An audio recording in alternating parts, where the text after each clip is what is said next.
Olá pessoal, eu sou a professora Glória, acupunturista há bastante tempo. Vou falar para vocês um pouquinho sobre analgesia por auriculoacupuntura. Espero que possa ser bem proveitoso, tá? Vamos lá. Analgesia é uma palavra que significa ausência de sensação, no caso, sensação de dor, né? Por acupuntura, ela muitas vezes é uma forma da diminuição da dor, sem perder a sensação, sem perder a sensibilidade mesmo. E às vezes se consegue fazer muitos procedimentos, ou poderia se conseguir fazer muitos procedimentos sem um processo, às vezes, químico. O Comitê de Taxonomia, né, Internacional da Dor, citado por Devlin, Torres e Dantas, em 2008, ele define a dor como sendo uma experiência sensorial, emocional, de forma degradável, de forma que a pessoa fique demonstrando que não está bem, né, associada às lesões teciduais reais ou potenciais, relacionada à sensação de desconforto. Ela muitas vezes é subjetiva, partindo do pressuposto de que cada indivíduo utiliza a palavra dor de acordo com as suas experiências prévias. Então isso tem que ser levado em consideração pelo profissional, pelo terapeuta. Muitas vezes ela é uma vivência emocional, sim, né? Ela é de difícil avaliação justamente pela subjetividade, tem um sentido mais amplo de pessoa para pessoa e cabe ao profissional, cabe a nós terapeutas, né, ter essa sensibilidade individual mesmo no tratamento das pessoas. Porque a partir da percepção da medida, do limiar da dor de cada um, né, é que a pessoa vai mensurar a dor dela. Quando ela fala que tem dor, nós temos que considerar que ela tem dor, né?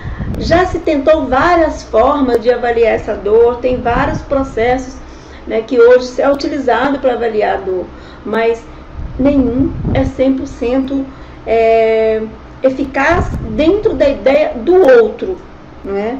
Dentro da ideia da outra pessoa, ou do outro profissional, ou do terapeuta. É difícil saber mensurar essa dor, né? O certo é que quando ele falar que tem dor, a gente tem que considerar que ele tem dor. Então, o certo é que quando a pessoa fala que tem dor, a dor dele é real e dessa forma tem que ser considerada, né? O Smeltzer, já em 1998, já falava isso. A dor, ela pode ter caráter, que a gente pode medir, a gente pode mensurar o caráter exógeno ou o caráter endógeno. Normalmente o caráter exógeno, ele está ligado à parte externa, não é? Ele vem de fora. Isso pode ser traumas, climas, ligado à parte exterior mesmo, ou ligado à parte superficial. Os fatores endógenos, muitas vezes, eles estão ligados a fatores emocionais, sim, né?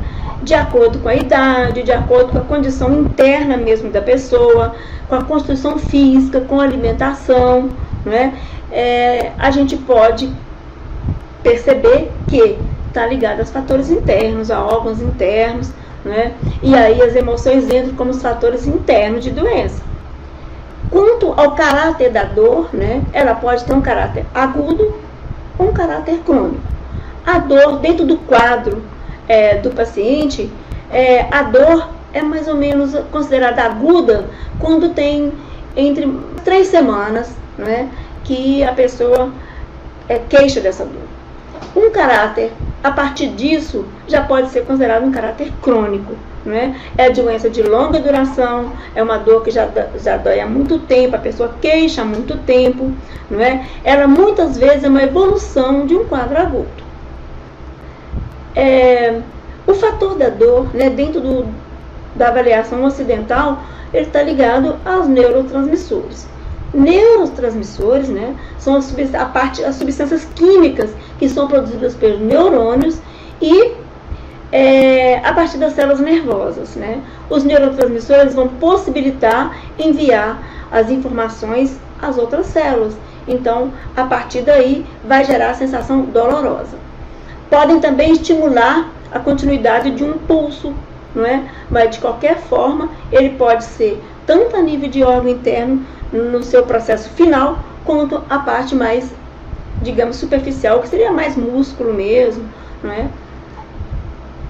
Essas substâncias elas vão atuar principalmente no encéfalo, na medula espinhal, né, nos nervos periféricos e nas junções neuromusculares e também nas placas motoras. Agora, a explicação oriental para o fenômeno da dor, né, está ligado principalmente ao equilíbrio do Yin e do Yang. Porque o equilíbrio do Yin e do Yang é o princípio da desarmonia dentro da medicina oriental, principalmente da medicina chinesa. Essa desarmonia, ela vem principalmente quando ela atinge o Qi e o Shui, né? Só relembrando, o Qi é a nossa energia vital e o Shui seria o nosso sangue, seria a sua energia de nutrição. Esse equilíbrio entre o Yin e o Yang, ele pode nos levar a sensações dolorosas também, à medida que pode ser por deficiência, pode ser por plenitude, mas em qualquer uma das situações ele pode nos levar a sensações dolorosas. Tanto o Qi quanto o Shui, eles têm que fluir pelo corpo, eles têm que viajar pelo corpo, né? Principalmente ao longo dos canais, né? Chamados canais energéticos, canais de acupuntura. Segundo Sun Panlin, né, de 2008, é um livro que fala sobre um autor que tem um livro muito bom que fala sobre dor. Ele descreve isso principalmente sobre o fluxo do Qi, né, que pode levar à dor. Ainda sobre a explicação oriental para o fenômeno da dor, e ainda falando da desarmonia do Yin e do Yang, né, quando o Qi e o sangue, né, ou o Qi e o Shui estão tanto em vazio quanto em plenitude, ou então quando eles estão estagnados, vai existir a desarmonia que pode levar à dor, né? E vai se instalar a dor, ainda segundo o Sun Panlin. A analgesia por acupuntura, né, e por auriculoacupuntura, ela existe, ela já é praticada há muito tempo na China. É descrita já no livro do Imperador Amarelo, o livro do Lin Shu ou do Xuen, que tem documentado, né, as experiências antigas de como funciona a medicina chinesa. Esse livro já fala das dores, já fala dos tratamentos da acupuntura, inclusive também da aurículo, né, no tratamento de dor. No Ocidente, a gente tem muitos registros da analgesia por auriculoacupuntura, principalmente a partir de 1958, em curativos, em cirurgias, a cirurgia de pequeno porte, principalmente a partir de 1960. Mas mesmo dentro da medicina chinesa, né, esses conhecimentos já são documentados, não da forma que a gente conhece hoje, mas já eram documentados, e o povo e a cultura chinesa já fazia uso desses recursos. A analgesia por auriculoacupuntura, né, ela exige que você faça uma seleção de técnicas, né, e de pontos, para que você consiga mais resultado no tratamento. Agora, para você conseguir escolher uma técnica e para você selecionar os pontos adequadamente, você tem que ter um conhecimento tanto dentro da medicina ocidental, ou pelo menos, né, da anatomia, da fisiologia, tanto da medicina ocidental quanto da parte oriental, principalmente da auriculoacupuntura, se você for usar só auriculoacupuntura.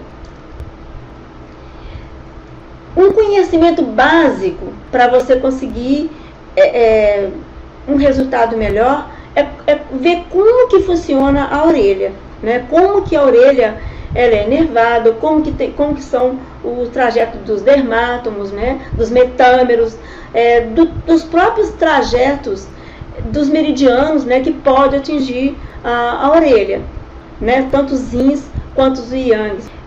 Agora, para selecionar os pontos, a minha sugestão é que você inicie pelo Shemen, pelo SNV, pelo rim e pelo subcórtex. Esses 4 pontos, eles vão digamos, preparar para você conseguir fazer uma outra combinação de ponto que deve acrescentar a área afetada e principalmente os 5 elementos. A minha sugestão é que, por exemplo, você sempre coloque esses pontos. Com relação à dor, a área afetada é básica e alguns órgãos estão muito ligados por exemplo, fígado, ligado aos olhos, ligado também à parte de tendões, baço, ligado, isso dentro da medicina chinesa. O baço ligado à musculatura, ligado à parte de nutrição. Então, a gente sempre, problema de pele ligado ao pulmão. Então, sempre tentar fazer esse link entre os 5 elementos, sempre dentro da área afetada, e usar esses pontos básicos, o xemém, o SNV, o rim, o subcórtex, né? Na figura, na orelha que tem aí do lado, a gente está mostrando, né, a localização desses pontos principais.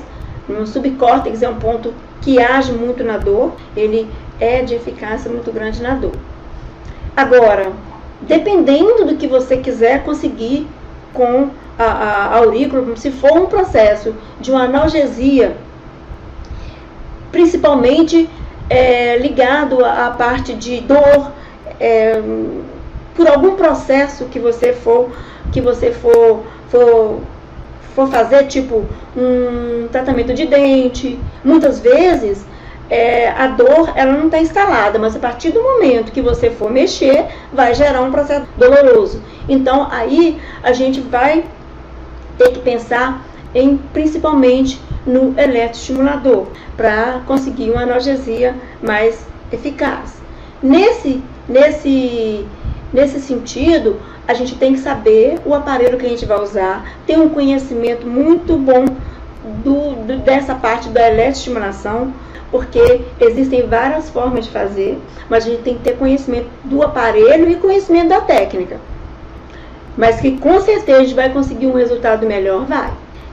Outra coisa que a gente não pode esquecer é que alguns tipos de medicamentos agem, né, que atuam no sistema nervoso central, diminuir os efeitos da acupuntura e da auriculoacupuntura, tipo as ketaminas, diazepínicos, né? Diminui os efeitos da acupuntura, mas não significa que não pode ser feito. E alguns ainda podem até aumentar o efeito. Por exemplo, o Plasil, né? Se você fazer uso do Plasil, ele já vai relaxar a musculatura do esôfago, relaxar a musculatura da região aí do estômago, e além disso você ainda usar a técnica da auriculoacupuntura, você pode potencializar o efeito do Plasil e gerar um relaxamento muito grande. Então, às vezes a pessoa pode conseguir, e eu já vi alguns casos isso acontecer, a pessoa não conseguir segurar o pescoço, mas isso é temporário e isso é só enquanto durar esse efeito da sua tentativa do tratamento, né, da analgesia. O paciente, para a gente conseguir um resultado melhor com a analgesia por acupuntura, o paciente tem que estar preparado mentalmente para isso, não é? A gente tem que ter conversado com essa pessoa, ela tem que ser aquela pessoa que aceita, que tem tolerância às sensações da agulha, sensação da acupuntura, não é? Então, antes a gente realiza alguns testes. Realizando esses testes, você pode sugerir ou não esse caso da analgesia, utilizando a aurícula. Quanto menos ponto a gente usar, melhor, tá? Com ou sem agulha. Quando eu falo com ou sem agulha, eu falo que muitas vezes você pode usar, às vezes, com a própria eletroestimulação, utilizando a caneta da eletroestimulação. Você pode usar estímulo manual mesmo, né, sem ser como agulha, usando a ponta de algum objeto, né, apertando com força. Agora, o ideal é que a gente use a agulha. Com ou sem eletroestimulação, a gente pode conseguir um resultado satisfatório, tá?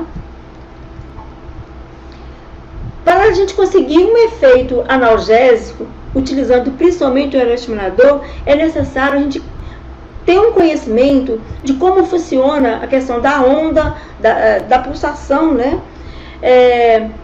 As quadradas e as sinusoidais, elas podem não ser as mais indicadas e pode gerar um processo doloroso, às vezes até intolerantes mesmo. A pessoa não vai conseguir, você não vai conseguir usar esse recurso, tá? A sensação que a pessoa geralmente sente quando você usar o eletroestimulador é uma sensação de peso e realmente de uma dormência, de uma parestesia. Isso é normal, né, de acontecer, e a pessoa tem que ser alertada com antecedência de que isso é normal, para ela não ficar apavorada, para ela não achar que essa sensação é uma sensação ruim. O nosso objetivo, quando a gente fala da proposta de utilizar uma analgesia por auriculoacupuntura, é principalmente aliviar a dor, muitas vezes completamente, mas muitas vezes aliviar o máximo possível. A pessoa relata que ela está se sentindo melhor, não é? Quando a dor era 100%, ela relata que está sentindo 60%, 80% da dor que ela sentia antes. Olha, e isso é um resultado muito bom para quem está com dor, uma dor que muitas vezes, né, ela relata que é uma dor que está quase que insuportável. Você conseguir um resultado de 80%, 60%, é um resultado muito bom. Ou seja, reduzir os níveis da dor, melhorar a capacidade da pessoa de lidar com a dor, né? Muitas vezes a dor, a pessoa não consegue, muitas vezes, nem fazer as funções dela diária, né? Às vezes em função de alguma dor, principalmente as dores crônicas. E também um outro objetivo da gente trabalhar com analgesia, com acupuntura, é regular as emoções. Gente, uma pessoa sentindo dor, olha, ela não vai conseguir ficar bem-humorada, né? Geralmente ela fica com uma sensação triste, ela fica impaciente. Então, a gente conseguindo melhorar essa relação dela com a dor, né, ela vai realmente, emocionalmente, ficar melhor também, né? Outro objetivo nosso, né, com relação à analgesia, é aumentar a energia vital. Aumentar a energia vital de por quê? A partir do momento de que a gente melhorar as condições daquilo que está causando a dor, ou mesmo da própria dor, né, ela vai ter condições de ter uma energia melhor, porque uma dor, ou mesmo o fator emocional, ele vai minando, né, essa energia vital da pessoa. Ele vai exigindo muito do organismo, ele vai exigir muito da energia vital e realmente vai deixando a pessoa desgastada, digamos assim. Com certeza vocês, um de nós, já conviveu com pessoas, né, que falam: olha, eu tô desgastada, eu tô completamente sem energia, por ter que lidar às vezes com as sensações, né, que provocam muita dor.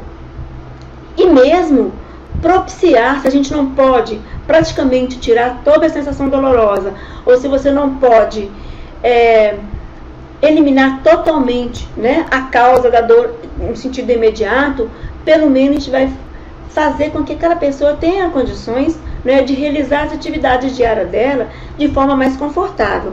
Porque mesmo suprindo a dor, a pessoa às vezes ela tem sempre aquela coisa de que a dor vai voltar, né? Então muitas vezes diariamente gera medo, gera insegurança, sabe? Então a gente lidando também com esse fator, a gente vai melhorar a qualidade de vida da pessoa, fazer com que ela diminua os medicamentos. Muitas vezes ela tomando muito medicamento, ela fica sem dor, mas fica sem condições de fazer as atividades dela diária. Ela não vai conseguir ficar, às vezes, alguns tipos de medicamentos sedam muito, geram problemas de estômago, vários tipos de outros efeitos, né, que nós podemos ajudar a pessoa nesse processo dela, ou nesses momentos, né, que ela às vezes está num processo de dor. As vantagens que a aurículo pode levar a pessoa a conseguir, não é? Principalmente, olha, aumentar o limiar da dor, ou seja, a tolerância à dor. A dor, ela vai ficando mais amena e também a pessoa vai tolerando melhor a dor.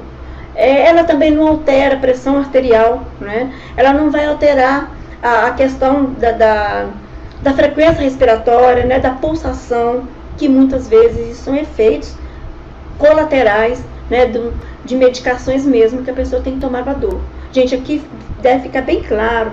É lógico que eu não sou contra e nem acho que as pessoas têm que ficar morrendo de dor ou não tomar remédio, não. Não é isso. É só a questão de facilitar, né, esse processo da pessoa. Diminuir esses remédios faz bem? Sim, né?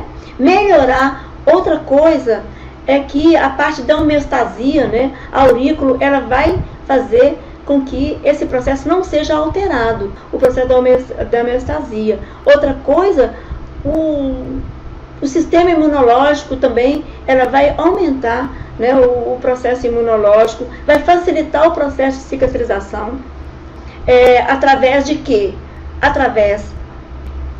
Atuando, né, diretamente nos órgãos, principalmente também nos órgãos internos, que vão lidar com esses processos, o baço, o pulmão, isso dentro da medicina chinesa, e mesmo dentro dos nossos conceitos ocidentais, diminuindo também o processo de sensibilidade à medicação.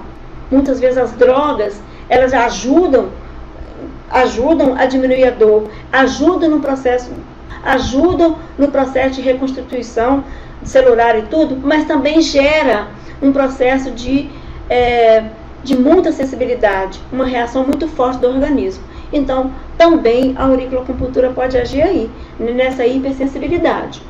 E tem uma indicação muito boa nos procedimentos simples. Se a gente tivesse dentro do nosso sistema de saúde uma experiência maior, né? Ou lidando com aqueles procedimentos simples, que às vezes a gente toma anestesia, gerando, né, às vezes um processo que não precisaria, que poderia ser muito mais amenizado, né? A gente utilizasse essa técnica da aurícula também para isso.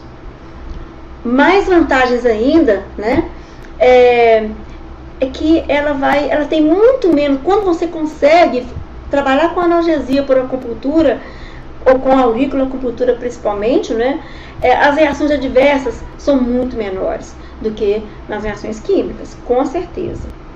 O paciente pode colaborar, ele está consciente, você pode conversar com ele, você pode mudar ou aumentar, né, um tipo de experiência que você está fazendo, ou um tipo de técnica que você pode mudar as técnicas, sabe? Porque o paciente pode colaborar com você nesse processo. O cérebro e memória, né, ele é só ativado ou ele é exigido, né, enquanto a gente está fazendo aquele procedimento, mas ele não vai gerar um acometimento, inclusive a nível de memória nem de cérebro, a pessoa fica totalmente consciente. As atividades dele pode ser voltar a atividades normais assim que você terminar o procedimento. Não tem aquela coisa de o intestino ficar preso durante muito tempo. Os enjoos, né, podem ser tratados também com essa parte da aurícula. Ou seja, após qualquer processo que você fizer, ele vai voltar muito mais rápido às funções, né, normais, às atividades normais. Algumas vezes, dependendo do procedimento que a gente fizer, não é necessário um anestésico local, sim, tá? Isso aí vai depender do profissional, né? Vai depender do profissional que está fazendo, porque muitas vezes exige-se um conhecimento a nível da substância química, então não pode ser feito por qualquer pessoa, né? O profissional tem que ser habilitado para isso.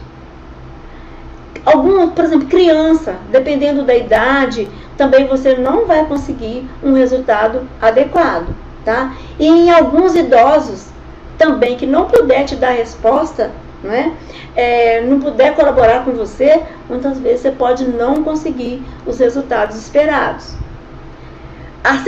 Às vezes a pessoa não tolera, não é a própria dor em si, mas às vezes com a aurículo a pessoa vai sentir mexendo naquela parte que você estiver fazendo o procedimento. Então muitas vezes a pessoa vai sentir puxando, vai sentir mexendo, e dependendo do que você estiver fazendo, pode causar um incômodo sim. Muitas vezes também ela não substitui totalmente. Isso aí que não é desvantagem, gente. Isso aí eu diria que seria, como é que fala? Não seria desvantagens. Seria, na verdade, precaução, E também um conhecimento realmente da técnica, daquilo que você está fazendo. A partir do momento que você tiver conhecimento mesmo daquilo que você está fazendo, você vai saber quando que você vai indicar um processo também, um anestésio químico, como que você vai poder falar que você vai conseguir um resultado melhor, conhecendo seu cliente, conhecendo a técnica, com certeza. Quando a pressão da pressão arterial da pessoa também estiver muito elevada, também a gente não vai indicar esse procedimento. A gente primeiro vai ter que controlar essa pressão. E também grandes cirurgias abdominais, também ela não pode ser indicada sozinha, em procedimentos exploratórios, também não é indicado esse procedimento sozinho. Se você vai fazer uma cirurgia exploratória, você não sabe, o que você vai encontrar, o tempo que você vai demorar, então não é indicado, tá? Aqui vou mostrar para vocês alguns procedimentos, alguns casos clínicos, aliás. Esse primeiro caso clínico que eu vou mostrar aqui, gente, aconteceu num ambulatório, lá da escola, junto com, no meu horário de orientadora do ambulatório. Era um paciente do sexo feminino, com 55 anos, casada, 3 filhos, aposentada, supervisora de escola, pesando 103 quilos, que procurou um ambulatório no dia 24/8, de 2010, ela estava louca para emagrecer. Isso foi a fala dela. Tô louca para emagrecer, Ela tinha a pressão arterial aumentada, muita ansiedade, dislipidemia, que é um processo mais ligado à parte descontrolada do processo de gordura, Comia doce compulsivamente, derivados de leite, ela consumia também bastante, acordava totalmente com preguiça, com vontade de não levantar, roncava, queixou de apneia, o intestino era muito preso, fezes ressecadas, pouca urina e ainda escura, e com cheiro muito forte, não tinha sede, zumbido no ouvido, com diagnóstico médico de déficit auditivo, uma pessoa que sentia muito frio, preferia o calor. Ela relatou artrose nos joelhos, mas que disse que não estava incomodando naquele momento. Fazia uso de simvastatina e o enalapril, a simvastatina para a parte de colesterol, essa parte dela de dislipidemia, e o enalapril para controlar a pressão. Essa pessoa, o pulso dela, na hora que a gente olhou, o pulso dela era um pulso fraco, escorregadio, vazio na terceira posição, e o que podia já ajudar a gente bastante no diagnóstico. A língua era violácea, edemaciada, vermelha, a região do fígado e do coração era bem mais vermelha, uma saburra grossa, branca, e muita estase sublingual. Isso pra gente, significava que um pulso fraco, escorregadio e vazio na terceira posição, realmente podia me indicar que tinha muita mucosidade, que tinha uma deficiência de energia vital, que tinha deficiência de ti, tinha deficiência de rim, Uma língua violácea, demasiada, também pode me dizer isso, Uma língua inchada significa que tem edema, que tem mucosidade. Violácea significa que não está circulando o sangue. E a língua dessa pessoa era violácea, era no geral, não é? E muito vermelho na região do fígado e do coração, não é? Então isso também ia me falar que o que tem uma deficiência ligado ao rim, tem uma deficiência ligada ao rim, né? O yang e ti do baço também estavam deficientes, não é?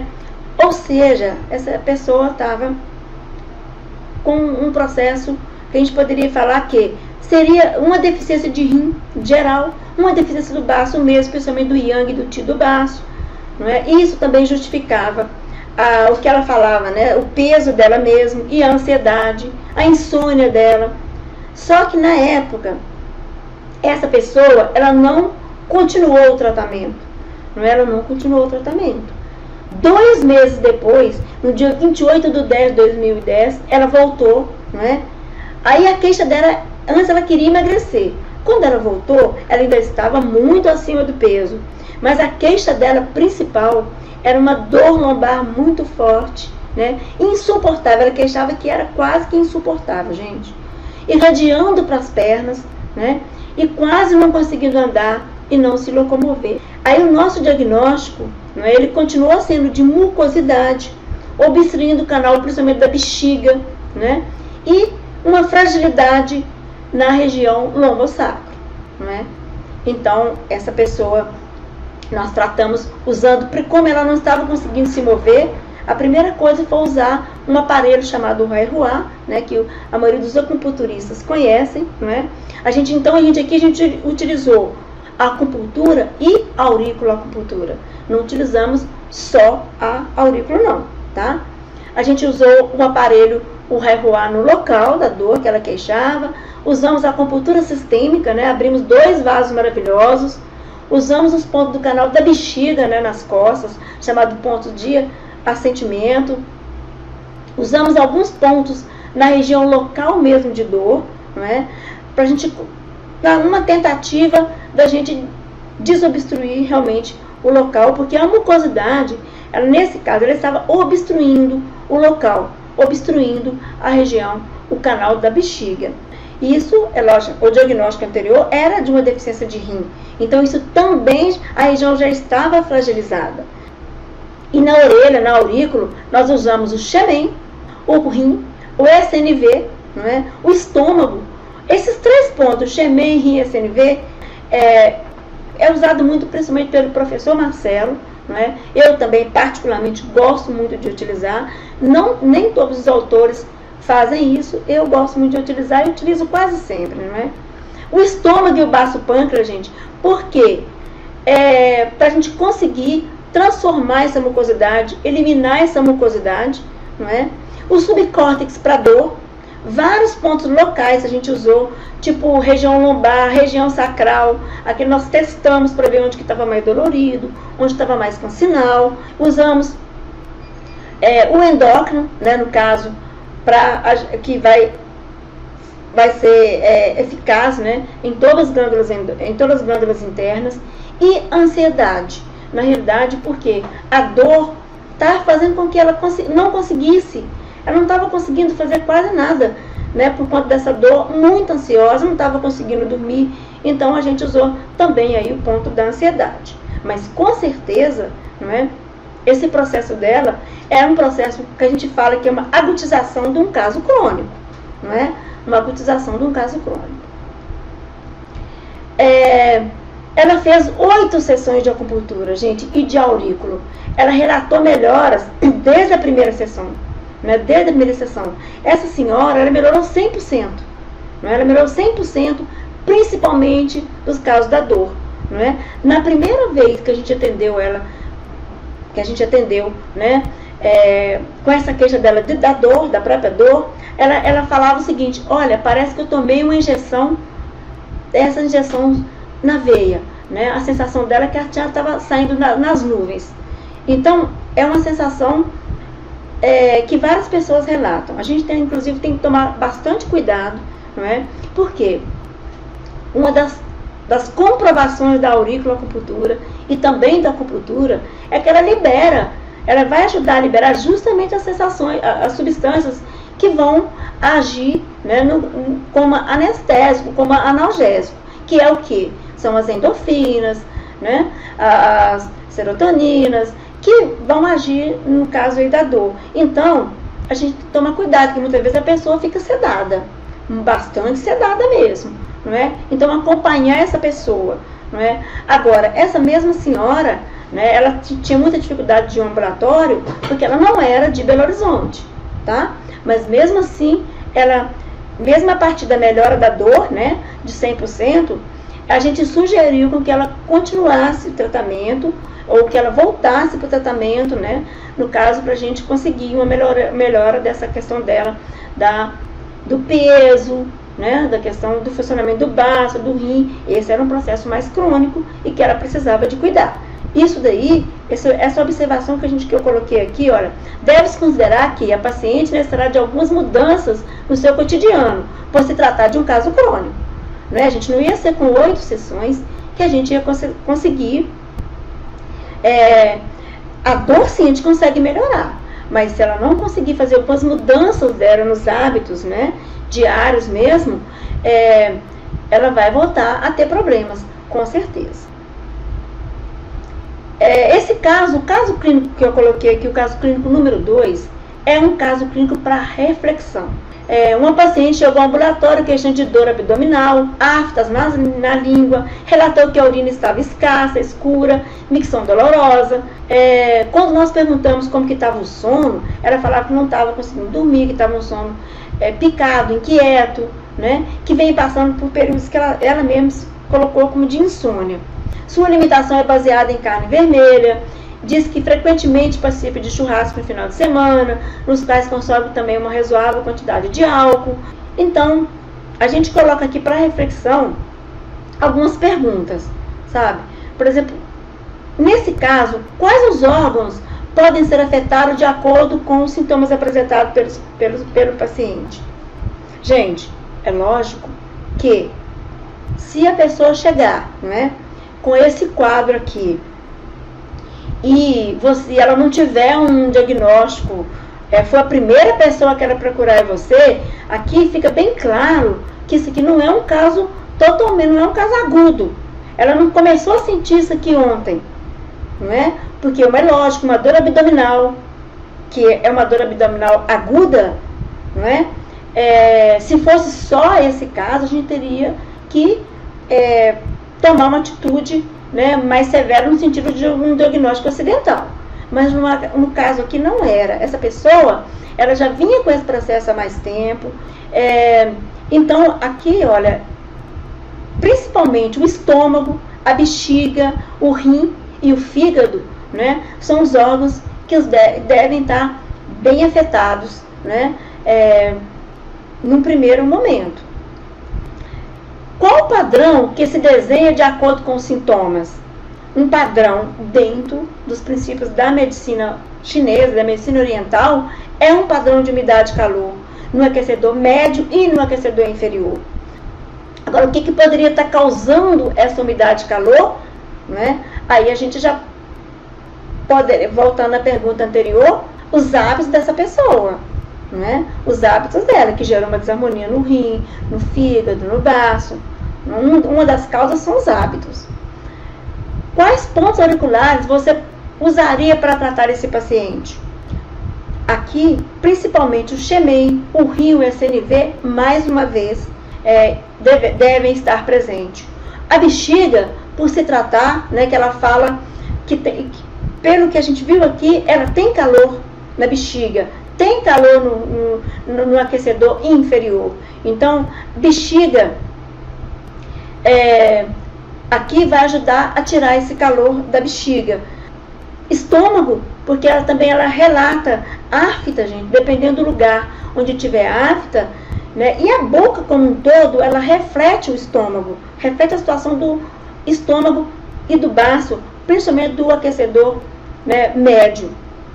O fígado, aqui, pelo próprio, quando fala, né, que ela consome uma quantidade de bebida alcoólica, ela consome muito carne vermelha, né, isso com certeza vai deixar o fígado dela bem raivoso. Então, a gente tem que dar uma harmonizada nesse fígado, né, tratar o baço dela e o estômago, que está com calor, com certeza o aquecedor médio dela está bastante afetado, né? O occipital, porque o occipital ele é um ponto que ele é sedativo, ele vai reduzir também um pouco essa sensação dela de não dormir, né? O occipital, quando eu falo occipital, que é o occipital 1, tá, gente? É aquele occipital no final da escafa, da fossa escafoide. Esse ponto, eu uso ele quase sempre junto com o Xemen, com o rio do SNV, porque ele vai facilitar também esse processo aí principalmente de sedação. O tórax e o abdômen, porque também faz parte da queixa dela e é a região também que está afetada, né? Que está afetada por calor. E o coração mais pegando a parte dela aí emocional, a parte de ansiedade também, né? O hélix 2, a gente deve lembrar que toda a região da hélix é uma região que tira calor, é uma região que seda, não é? É uma região que a gente pode inclusive fazer sangria, se tiver vermelho, e se precisar a gente pode até fazer sangria no hélix 2, não é, que a gente vai ajudar a tirar calor dessa região, tá? A língua desse paciente, olha, provavelmente ela vai estar vermelha, vai estar edemaciada, vai estar com pouca saburra, né? De preferência, a saburra deve estar amarelada, porque a saburra, como tem calor, tá? Como tem calor, ela vai estar vermelha e a saburra mais para amarelada e pouca. Pode até com carecas, com algumas carecas, ok? Bom, gente, muito obrigada. Eu agradeço muito a atenção de vocês. Tomara que essa pequena palestra aqui ela possa ajudar, né, a vocês profissionalmente. Um grande abraço.